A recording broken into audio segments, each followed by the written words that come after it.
കഴിഞ്ഞിട്ടാണ് ഓക്കെ സജീഷ് ഏട്ടനെ കഴിഞ്ഞിട്ടാണ്. പിന്നെ ഹലോ ഹലോ. അപ്പൊ ഇതാ ഇവിടെ ഉത്സവത്തിന് കൊയിലാണ്ടി ആയിട്ടുള്ളത് പന്തലായനി പുത്തലത്ത് കുന്ന്. മുമ്പേ ഒരിക്കലും നമ്മൾ വീഡിയോ ഇട്ടുണ്ടായിരുന്നു. ഇപ്പോൾ ദിവസമായി ഉത്സവത്തിന്റെ ദിവസമായി നമ്മൾ വടയേറിൽ നിന്ന് എല്ലാവരും ഇങ്ങോട്ട് വന്നു. ദുർഗാദേവി ക്ഷേത്രം പുത്തലത്ത് കുന്ന് കൊയിലാണ്ടിക്കാർ ഒരുപാട് അറിയണ്ടാവും, അറിയാണ്ടില്ല. പിന്നെ ദേവു മംഗലാപുരത്ത് നിന്ന് വന്നിട്ടുണ്ട്. പിന്നെ കുഞ്ഞു സിദ്ധു ഉണ്ട്, എല്ലാവരും ഉണ്ട്. അമ്പലം കാണിച്ചു കൊടുക്കുക സൈഷേട്ടാ. അമ്പലം കാണാം.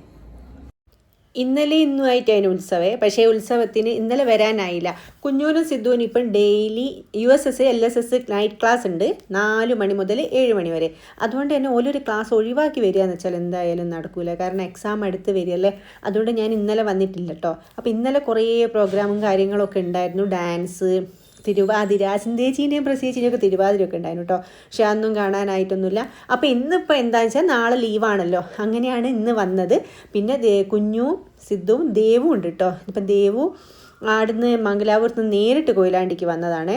കൊയിലാണ്ടിയിൽ നിന്ന് ഉത്സവമുണ്ട്, പിന്നെ കുഞ്ഞുവിൻ്റെ ബർത്ത്ഡേ ഉണ്ട്. അപ്പോൾ എല്ലാം കൂടി ഒന്ന് കൂടാലോ എന്ന് വിചാരിച്ചിട്ട്.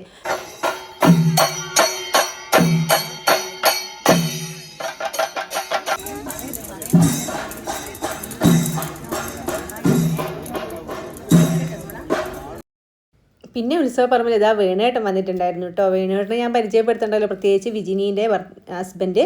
പിന്നെ ഇതാണ് നമ്മളെ എൻ്റെ മാമനാട്ടോ, എൻ്റെ അമ്മൻ. അപ്പോൾ ഞാൻ കഴിഞ്ഞ ഉത്സവത്തിന് ഞാൻ കാണിച്ചിട്ടുണ്ടായിരുന്നു. അപ്പോൾ ഈ ഉത്സവത്തിന് പിന്നെ അമ്മൂന് നടക്കാൻ പറ്റൂല കേട്ടോ. അതുകൊണ്ട് തന്നെ ഞങ്ങൾ വണ്ടിയിലാണ് ഒന്തിക്കൊണ്ടുവരിക. പിന്നെ എല്ലാവരും പ്രസേച്ചി, പ്രതാപേട്ടൻ. ഇപ്പം എനിക്ക് കാര്യമായിട്ട് ഇവിടെ ഉത്സവത്തിന് വെച്ചാൽ ഉത്സവം കാണുന്നതിനേക്കാളുമായിട്ട് ഇവരെയൊക്കെ ഒന്ന് കാണുക എന്നുള്ളതാട്ടോ എൻ്റെ പ്രധാനപ്പെട്ട ഒരു സംഭവം. മക്കൾക്കും അങ്ങനെ തന്നെ. പിന്നെ കുറേ തറയും കാര്യങ്ങളൊക്കെ ഉള്ള അമ്പലമാണ്. രാവിലെ പുലർച്ചെ വരെ അവിടെ അമ്പലത്തിൽ തെറയും കാര്യങ്ങളൊക്കെ ഉണ്ടാവും. പക്ഷേ ഞാൻ കാര്യമായിട്ട് ഒരു 9:30-10 മണിയാകുമ്പോഴത്തേക്ക് തന്നെ പിന്നെ ഞാനൊന്നും കാണലൊന്നുമില്ല കേട്ടോ. അതുവരെ ഇങ്ങനെ നമ്മളെ വീടിൻ്റെ ഫ്രണ്ടിൽ നിന്നാൽ കഴിഞ്ഞാൽ നേരെ കാണുന്നത് അമ്പലം കേട്ടോ. ഞാനിങ്ങനെ വിലയിലൊക്കെ ആയിട്ട് വർത്താനം പറയുക, അത് തന്നെ അതിനായിട്ട് വരും. എന്നോട് എപ്പോഴും ചോദിക്കലുണ്ട്. സിന്ധേച്ചി എപ്പോഴും ചോദിക്കുമ്പോൾ ആ പോരി ഉറക്കൊഴിഞ്ഞ് കാണും കേട്ടോ. സിന്ധേച്ചിയൊക്കെ തറ എന്നോട് ചോദിക്കും എന്താ പോരി എനിക്ക് കാണണ്ടേന്നൊക്കെ. ഞാൻ ഒരു 10-11 മണിയാകുമ്പോഴത്തേക്ക് എനിക്ക് ഉറക്കുമെന്ന് ഞാൻ അവിടെ കിടക്കും കേട്ടോ. അപ്പോൾ ദേവൂട്ടിൻ്റെ ദേവുവിന് വൈകുന്നേരം ആടുന്ന് നേരിട്ട് വന്നതല്ലേ, അതുകൊണ്ട് നല്ല വിശപ്പായിട്ട് ഓള് നേരത്തെ ഭക്ഷണം കഴിച്ചിട്ടോ. ആടുന്ന് ഉച്ചയ്ക്ക് വരുന്നതാണ് മംഗലാപുരത്ത് നിന്ന്. മംഗലാപുരത്ത് നിന്നുള്ള ട്രെയിനിന് ഇവിടെ എത്തുമ്പോൾ ഒരു 5:45-6 മണിയാവും. അപ്പോൾ ഫുഡ് കഴിക്കാതെ ആടുന്ന് ട്രെയിന് കയറുക. അപ്പോൾ അതും കഴിഞ്ഞ് പിന്നെ ഓൾ ഇവിടെ എത്തിക്കഴിഞ്ഞ് വീട്ടിലെത്തുമ്പോഴത്തേക്ക് എനിക്ക് തോന്നുന്നു നല്ല വിശപ്പും കാര്യമായിട്ടുള്ള ഫുഡും കാര്യങ്ങളൊന്നും വാങ്ങിക്കാൻ പറ്റൂലല്ലോ ട്രെയിനിന്. അധികവും ജനറൽ കമ്പാർട്ട്മെൻറ്റിലൊക്കെ ആയിരിക്കും ഉണ്ടാവുക. അപ്പം തീരെ ഒരു സാധനവും വാങ്ങിക്കാനാവില്ല. അല്ലെങ്കിൽ നമ്മൾ അവിടുന്ന് വരുമ്പോഴേ നാക്കണം. അവൾ കോളേജിൽ നിന്ന് നേരിട്ട് വരുന്ന സമയത്തോട് പറയും ഫുഡ് കാര്യങ്ങളൊന്നും വാങ്ങാൻ അമ്മയെ പറ്റൂലെന്നേ. അതുകൊണ്ട് തന്നെ ചിലപ്പോൾ ഒന്നും ഉണ്ടാവില്ല, ചിലപ്പോൾ വെള്ളം ഉണ്ടാവും, ചിലപ്പോൾ ഒന്നും ഉണ്ടാവില്ല. വെടിയെത്തുമ്പോഴത്തേക്ക് എനിക്ക് തോന്നുന്നു പഠിക്കാൻ പോകുന്ന മക്കളെ അവസ്ഥയൊക്കെ ഇതൊക്കെ തന്നെയാണല്ലേ. പിന്നെ ഇത് കുഞ്ഞു കൊണ്ടുവന്ന കേട്ടോ. ഇത് അമ്മയെ പടക എന്ന് പറഞ്ഞിട്ടുണ്ട്. എനിക്കൊന്നും മനസ്സിലായില്ല, ഒരു വിത്ത് പോലെയൊക്കെ കേട്ടോ എനിക്ക് തോന്നിയേ. ഞാൻ ചോദിച്ചു ഇതെന്ത് പടക മോനെയെന്ന് ചോദിച്ചു. ഇത് എങ്ങനെയാണ് പൊട്ടിക്കുക എന്നല്ലോ ഓനും മനസ്സിലായില്ല. പിന്നെ അത് കുറച്ച് കഴിഞ്ഞപ്പോൾ കണ്ടി കിട്ടോ അതിങ്ങനെ പൊട്ടിക്കുന്നത്. അപ്പം ചെറിയ ചെറിയ കടകളൊക്കെ ഉണ്ട് കേട്ടോ ഉത്സവത്തിനാട്. അതിൽ കൂടുതൽ വലിയൊരു ചന്തയോ അങ്ങനത്തെ കാര്യമൊന്നും ഉണ്ടാവില്ല. ജസ്റ്റ് ഐസ്ക്രീം ഉണ്ടാവും, ഇങ്ങനെയുള്ള എന്തെങ്കിലും ചെറിയ ചെറിയ സാധനം ഉണ്ടാവും. അതേ ഉള്ളും കാര്യമായിട്ടുള്ളൊരു നമ്മളെ ഉത്സവപ്പറമ്പിലെ ചന്ത എന്ന് പറയുന്നത്. പിന്നെ കുറച്ച് കഴിഞ്ഞ് പൊട്ടൽ തുടങ്ങി.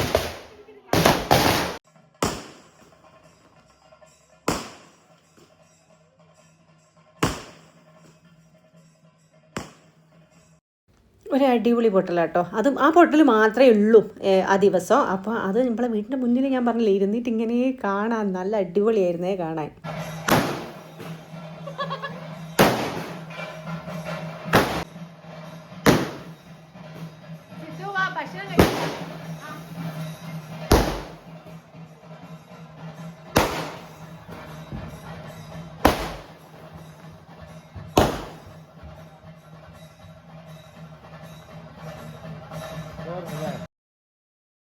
പിന്നെ രാത്രിത്തെ ഭക്ഷണം എന്ന് വെച്ചാൽ ചിക്കൻ ഉണ്ടായിരുന്നു, ചപ്പാത്തി, പിന്നെ നെയ്ച്ചോറുണ്ടായിരുന്നു. പിന്നെ പ്രസീജിനടുന്ന് ഫുഡ് ഉണ്ടാക്കിയിട്ട് അതുകൂടെ സിന്ധേച്ചിനവിടെ കൊണ്ടുവന്ന് എല്ലാവരും കൂടി മിക്സ് ആക്കിയിട്ടാട്ടോ ഫുഡ് കഴിക്കുക. കാരണം അടുത്തടുത്താണല്ലോ വീട്. അപ്പോൾ രാവിലത്തെ പുട്ടും അതേപോലെ ചെറുപയറിൻ്റെ കറിയും ചിക്കൻ കറിയും അങ്ങനെ എല്ലാം കൂടെ ഉണ്ടായിരുന്നു കേട്ടോ. ചപ്പാത്തി ഉണ്ടായിരുന്നു. പിന്നെ മക്കൾക്ക് നെയ്ച്ചോറ് കണ്ടാൽ പിന്നെ ഓല് നെയ്ച്ചോറും ചിക്കനാട്ടോ കുഞ്ഞൂസ് ഇതുമെല്ലാം കഴിച്ചത്. അതുപോലെ കുറച്ച് നേരത്തെ ഫുഡ് കഴിക്കുകയും ചെയ്തിട്ടുണ്ടേ. പിന്നെ ഞാനൊക്കെ കുറച്ച് നേരം ഈ അമ്പലത്തിലെ തറ കഴിഞ്ഞിട്ടാണ് സിന്ധേച്ചും എല്ലാവരും വന്നത്. പിന്നെ അന്നേരമാണ് പിന്നെ ഞാനൊക്കെ ഫുഡ് കഴിച്ചത് കേട്ടോ. പിന്നെ അതിന് ശേഷം ഫുഡ് കഴിച്ചതിന് ശേഷം പിന്നെ അച്ഛനും മോനും കൂടെ ഗംഭീര ഡാൻസ് ആയിരുന്നു കേട്ടോ മുറ്റത്തുനിന്ന്. സഹിച്ചാൽ ഇങ്ങനെ എല്ലാവരും കൂടുമ്പോൾ നല്ല ഇഷ്ടമാണ്.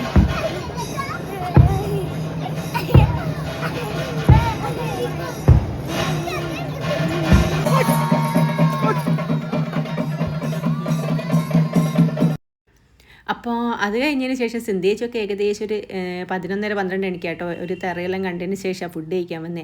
എനിക്ക് വിശന്നിട്ട് ഞാൻ അതിൻ്റെ ഇടയ്ക്ക് കുറച്ചെടുത്ത് കഴിച്ചിട്ടുണ്ടായിരുന്നേ. പിന്നെ അമ്മ ഉണ്ടായിരുന്നു, സിന്ധേച്ചിൻ്റെ അമ്മ. അപ്പോൾ ഞങ്ങൾ അവിടുന്ന് ഫുള്ളും നേരത്തെ ഭക്ഷണം കഴിച്ച് ഇവരെല്ലാവരും ഇത് തറയെല്ലാം കഴിഞ്ഞതിന് ശേഷം കേട്ടോ വന്ന് കഴിച്ചത്. പിന്നെ ഐസ്ക്രീമൊക്കെ കുടിച്ച് പിറ്റേന്ന് നമ്മൾ ബാഗൊക്കെ എടുത്ത് വെക്കുകയാണ്. അപ്പം പിറ്റേന്ന് രാവിലെ തിരിച്ച് നമ്മൾ വടകരയ്ക്ക് വരണം കേട്ടോ. കാരണം അതിൻ്റെയും പിറ്റേന്ന് ദേവുവിന് രാവിലെ പുലർച്ചയ്ക്ക് പോകേണ്ടതാണ്. അപ്പോൾ ഞാൻ രാവിലെ എണീറ്റ് കുളിക്കുകയൊക്കെ ചെയ്തിട്ടുണ്ട്. എന്തോ ഒരു ക്ഷീണമായിരുന്നു. നമുക്ക് ഈ ഉത്സവമൊക്കെ കഴിഞ്ഞാൽ എങ്ങനെയാണല്ലോ. അങ്ങനെ രാവിലത്തെ ഇഡ്ഡലിയും സാമ്പാറാണ് ഉണ്ടാക്കിയത്. അപ്പോൾ ഇഡ്ഡലി, സാമ്പാർ, ചമ്മന്തി എല്ലാം ഉണ്ടായിരുന്നു. അപ്പോൾ ഇന്നത്തെ ഉത്സവത്തിൻ്റെ വീഡിയോ ഇത്രയുള്ള അടുത്ത വീഡിയോ കാണുന്നവരേക്കും tata bye bye, see U.